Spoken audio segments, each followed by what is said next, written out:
I'm Natasha. I once believed I knew what love looked like, until the night before my wedding when I found a text message meant for someone else. Don't worry, I'll handle it. She'll never know about us. Someone else. Another woman. The mother of his secret children. For 3 years, I thought I was building a future while he was juggling 2 lives. So before he could say, I do, I decided to expose the truth. To his family, to my family, to everyone who had flown in from across the country for our perfect wedding. But I'm getting ahead of myself. Let me tell you how I discovered that the man I was about to marry wasn't just hiding something from me, he was hiding an entire life. It was a Thursday evening, exactly 36 hours before I was supposed to walk down the aisle. The rehearsal dinner was the next night. My dress hung in my sister's closet. 5 bridesmaids had already checked into the hotel. The cake, the flowers, the vows, everything was ready. Everything except Viktor. He'd been acting strange for weeks, distant, distracted. I chalked it up to wedding stress, to work pressure, to anything but the truth. That night, he was in the shower when his phone buzzed on the kitchen counter. I wouldn't normally look. I trusted him, completely, foolishly, but something made me glance down. A name I didn't recognize, Eliza, and a message preview that turned my world upside down. The kids miss you. When are you coming home? I stared at those words until they blurred. Kids? Home? My hand trembled as I picked up his phone. It was locked, but I knew his passcode, or at least I thought I did. It didn't work. 4 digits I'd seen him enter 100 times now denied me. That's when I knew. Whatever was on that phone wasn't meant for me to see. The shower stopped. I placed the phone back exactly where it had been and walked to the living room, heart hammering so loud I was sure he would hear it when he entered the room. He did that thing he always did, kiss the top of my head without really looking at me, but this time I noticed how he immediately checked his phone, his body angling away from me. Everything okay? I asked, my voice surprisingly steady. Yeah, just work stuff, he said, thumbs moving quickly. The Moscow deal. I nodded. The Moscow deal. His go-to excuse for the past month. Too important to discuss, too complicated to explain, too confidential to share details. I used to be proud of being engaged to such an important businessman. Now I wondered what else that business was hiding.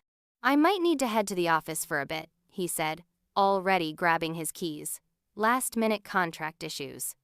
At 9:30 p.m., 2 days before our wedding. Now? I asked. He didn't even look up. I'll be quick. Wedding stuff has us behind schedule. Wedding stuff? Like it was an inconvenience instead of the day we'd been planning for a year. Do you need to go tonight? I pressed, watching his face carefully. A flash of irritation crossed his features. Natasha, please, you know how important this is. I did know. I just didn't know what this really was anymore. After he left, I sat motionless on our couch, in our apartment filled with our things, a life I now questioned entirely. But I wasn't going to just cry. I'm not built that way. I'm a corporate investigator. I find fraud and deception for a living. And suddenly, I was on a new case. I opened my laptop and started with what I knew. Eliza. No last name. Kids. Plural. I pulled up Viktor's Instagram, the one where I featured prominently, and started scrolling through his followers. No Eliza. Then his Facebook. Nothing. LinkedIn connections? Too many to check efficiently. I needed more. While Viktor was supposedly at the office, I did something I never thought I'd do. I went through his things. His desk drawers revealed nothing unusual, his closet, perfectly organized as always. But then I remembered the locked filing cabinet in his home office, the one where he kept sensitive work documents. I'd never questioned it before. I didn't have a key, but I did have determination and a credit card that could jimmy a basic lock. Inside, I found what looked like ordinary folders, tax records, property documents, investment portfolios. Nothing suspicious until I reached the back of the drawer, a passport. Not his main one. I knew where that was kept. This was a duplicate.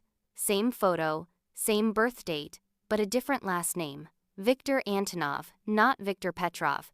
My hands shook as I kept digging. Behind the passport was a small velvet pouch containing a second phone, basic, not smart, a burner, and a keyring with keys I didn't recognize. I took photos of everything, careful to replace it exactly as I'd found it. Then I returned to my laptop with new search parameters: Viktor Antonov plus Eliza. That's when I found her. Eliza Antonov, elementary school teacher in Hoboken, New Jersey, just a 40-minute drive from our Manhattan apartment. Her social media was mostly private, but her profile picture made my stomach drop. A woman with 2 young children, maybe 5 and 3, both with Viktor's distinctive blue eyes. Her relationship status: married. The next morning, I called in sick to work. I couldn't focus, couldn't process. I just discovered that my fiancé was someone else's husband. But I needed to be certain. Absolute, irrefutable certainty. I took the train to Hoboken, feeling like I was in someone else's body, living someone else's nightmare. I found the address from a property search, a modest townhouse with a small front yard where children's toys were scattered.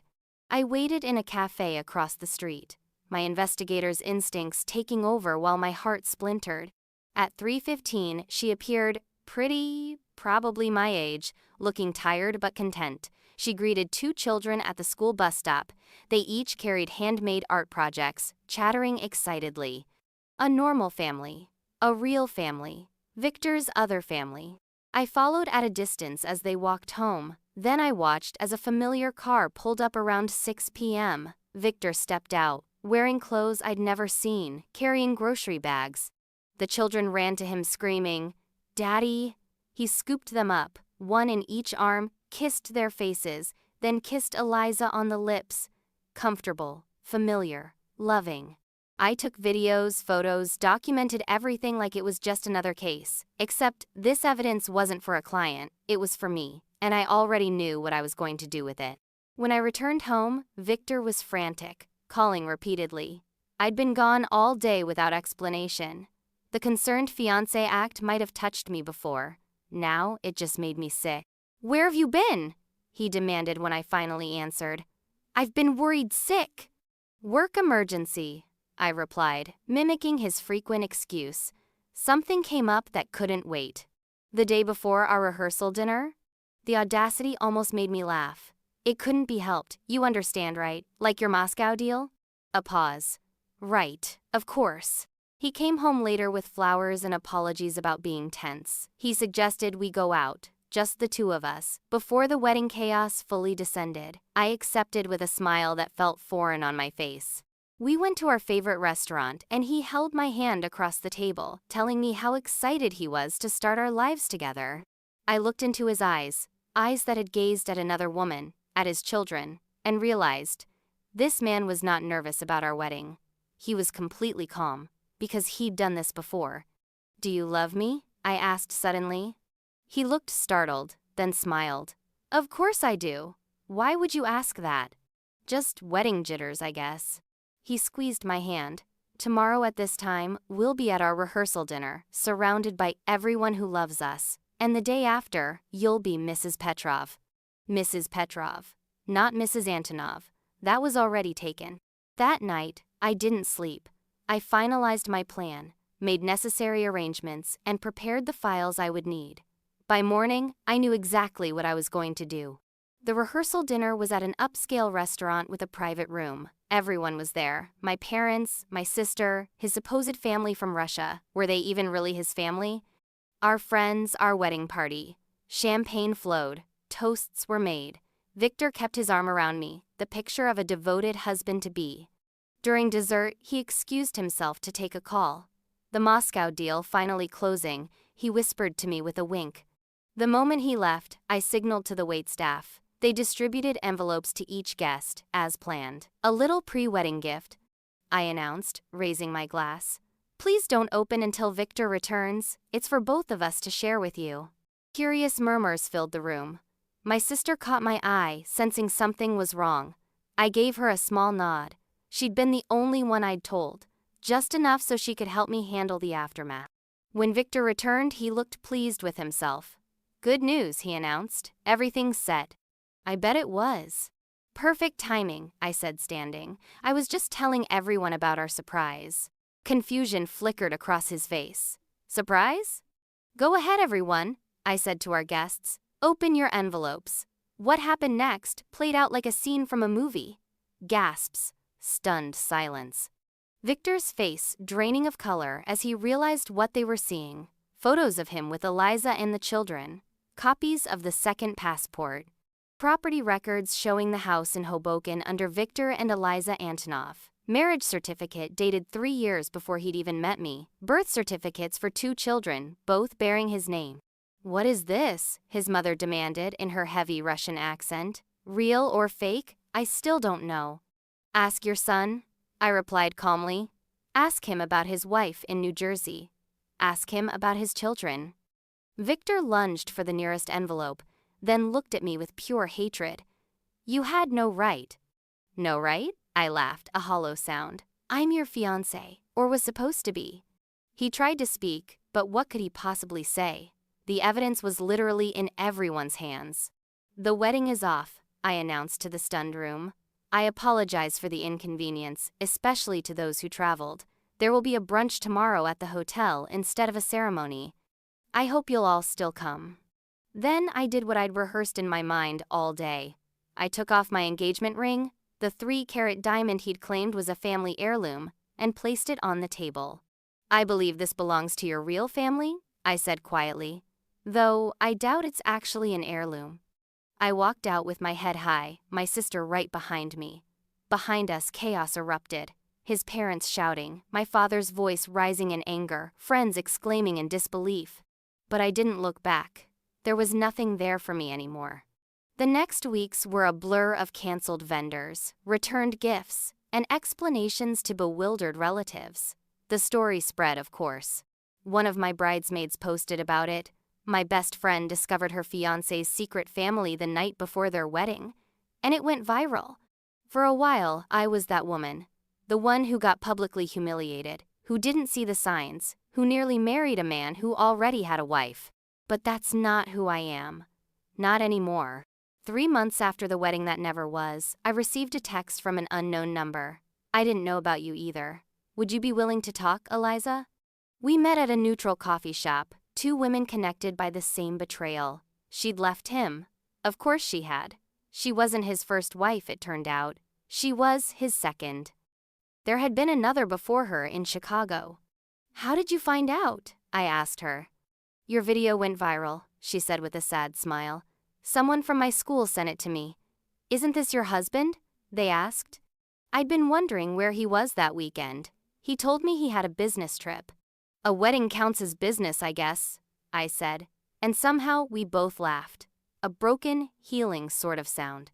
Eliza and I didn't become friends, exactly, but we did become allies. Together with the first wife he'd abandoned, we built a case against him for fraud, bigamy, and financial deception.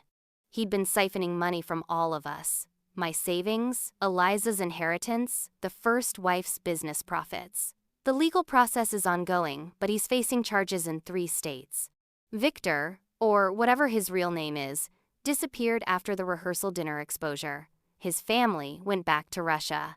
His company claims they had no idea about his double life, but I have my doubts. People knew. They had to have. They just chose not to see. As for me, I'm rebuilding. My apartment feels more like mine without his things in it. My job seems more meaningful now, helping others avoid being deceived, finding the truth when it's deliberately hidden. I've started a support group for people who've discovered similar betrayals.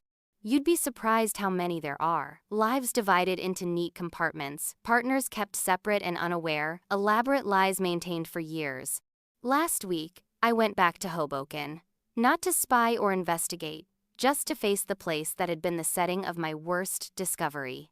I sat in that same cafe and realized something. I wasn't angry anymore. The pain hadn't disappeared completely, that kind of betrayal leaves scars, but the rage had burned itself out, leaving something clearer in its place. Understanding, not of him, but of myself. I know now that the red flags were there from the beginning. The inconsistent stories about his past, the business trips that always seemed to fall on certain holidays, the way he never wanted me to visit his office. The separate bank accounts he insisted were simpler. The vague explanations about where he'd grown up, gone to school, met his friends. I didn't see these flags because I didn't want to. I'd constructed a perfect narrative. Successful businessman falls for ambitious investigator, whirlwind romance leads to dream wedding, and ignored anything that contradicted it. The irony isn't lost on me. The professional fraud investigator defrauded in her own home. But here's what I want you to know. If you're watching this, missing the signs doesn't make you stupid. It makes you human. We all want to believe in the people we love. We all create stories that fit what we hope is true. And some people like Viktor, are expert manipulators who know exactly how to exploit that very human desire for connection and meaning. The hardest lesson wasn't discovering his betrayal. It was accepting my own willful blindness. But that acceptance brought freedom. I don't blame myself anymore. I see more clearly now, not just others but myself, what I want, what I deserve, what I will and won't accept in my life. So, no, this isn't a happy ending where everything works out perfectly, but it's a real ending. Or, rather, a real beginning. Because that's the thing about discovering someone else's lies, it forces you to confront your own truths. If you're watching this and something in my story resonates with you, if you have that nagging feeling that something isn't right, don't ignore it. Don't do what I did and dismiss your instincts. Trust yourself. Ask the difficult questions. Look in the locked cabinet. Follow the inconsistencies. The truth might hurt. It probably will. But living a lie hurts more in the end. Before I go, let me say this. I used to think love was about finding someone who completes you. Now I know it's about finding someone who sees all of you, your strengths and flaws, your past and potential, and chooses to walk alongside you anyway, in the full light of truth. Nothing less is worth having. Today marks 1 year since the wedding that never happened. I'm celebrating what I think of as my Independence Day, because while I lost a relationship, I found something more valuable, myself. Uncompromised, undiminished, unwilling to settle for beautiful lies over complicated truth. If my story has touched you, leave a comment below. Tell me about a time you trusted your instincts or wish you had. Share where you're watching from. This channel is about real stories of betrayal, discovery, and the strength it takes to rebuild. Subscribe if you want more. And remember, sometimes the most powerful thing you can do isn't exposing someone else's deception. It's refusing to deceive yourself any longer. Thank you for listening to my story. Take care of your heart. It's smarter than you think.